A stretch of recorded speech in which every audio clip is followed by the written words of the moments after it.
Let's go to line 7 and say good morning to the Mayor of Labrador City, Mayor Karen Oldford. Good morning, Karen. You're on the air. Good morning, Patty. How are you today? Fine, thank you. How are you? Not too bad. I'm fitting you in on my coffee break now, so I really appreciate the time to talk to you this morning.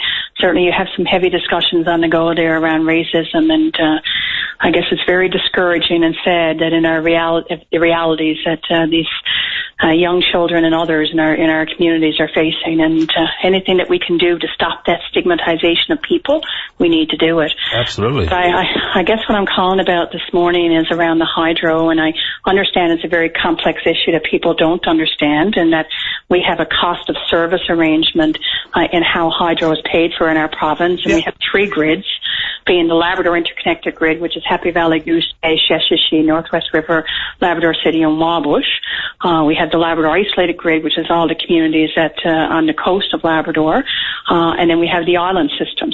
And so what it's done is that you look at the cost of transmission of each grid, and then you put on a bit of money for, of course, profit and the cost of transmission, and that's where the rates come from. So the rationale for the rates in Labrador on the interconnected grid at 3.9 is that hydro actually buys the power from CFLCO at 0.25 cents a kilowatt hour.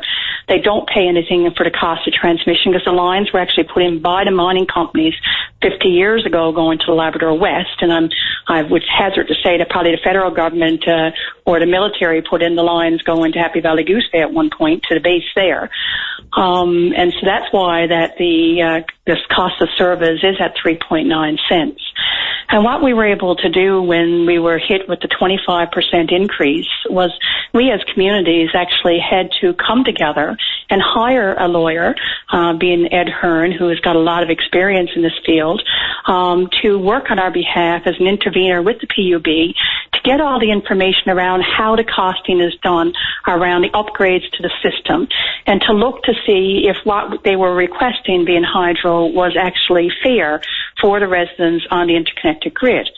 And what we found through that investigation, which I can tell you took about 6-8 boxes of documentation from what I've seen, is that we in Labrador have been paying, 3 times as much more actually, for the rural deficit, which is the cost of providing power to everywhere in Newfoundland and Labrador where there's not enough people in the community to basically pay for the service that they're getting. How do you do that math? So that's a math that the PUB do, and they have a formula for it, but obviously they didn't realize that the formula was broken. And so through the course of our investigation, when we were able to clearly show that the residents on the interconnected grid have been paying far more than our fair share towards this rural deficit, is when Hydro decided that they would go back and I guess look at changing their request for our grid. Right, based upon that information. Right. Yeah. And so, when you're paying an extra $600 per customer per year here versus it would be $20 on the island because there's so many more people in Newfoundland than there is in Labrador. Right. Right? And so that's the rationale, is through that investigation, through the work that has been done by the interveners that we had to hire in order to look at this, was where the discrepancy came out, and that's why Hydro has gone back looking to revise their request for the Labrador Interconnected Grid. Yeah, I mean, I understand the model for the cost of service and how that will determine rate. I completely understand all that stuff. But sometimes, and I don't know, how do I say this? There's an awful lot of scream and bloody murder coming about fairness and equity and equality coming from Labrador on that front. And cost of service is a legitimate model when you talk about recovery of investment and how the rate should be reflected. But then we also have adjacency issues with the benefits agreements, with prioritizing the hiring of Labradorians first. And then you talk about the fairness issue. I'm going to suffer the increased rate so that you guys don't. And a 23% increase on 3 cents is less than a cent. So I just find it a little bit odd that the reaction has been as harsh as it has been from people in Labrador about their suffering for hydro rate increases on that application. It just didn't quite wash with me, even though I understand and I can rationalize the cost of service model. And certainly I understand what you're saying as well. And I guess unless you live in the big land, you don't understand the costs that we have to deal with other than power, which is the one benefit that we have, right, is the power.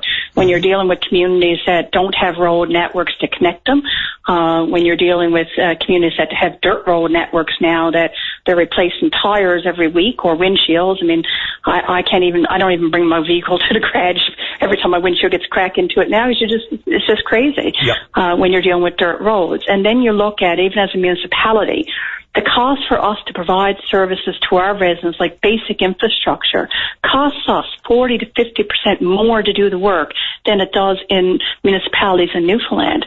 But we don't get any extra dollars to do the work, so we fall further and further behind on that front every single year because we can't keep up with it. And yet we're a growth center, and we're pumping millions and billions of dollars into the provincial treasury and have been doing that for 50 years. Yeah, right? And I'm sure it's things in combination that draw the kind of reaction, as opposed to things being discussed as one-off or separate issues. And I think that's human nature.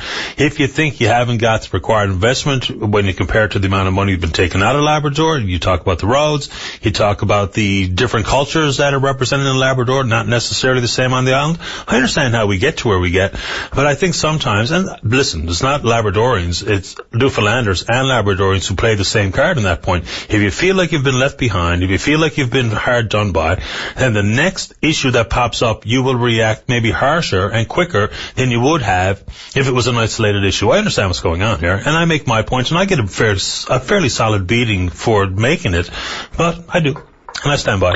Well, you know, and that's one beautiful thing in our society today, is that we do have the freedom of speech. Sure. And we have the right to a democracy, and everybody can have that say.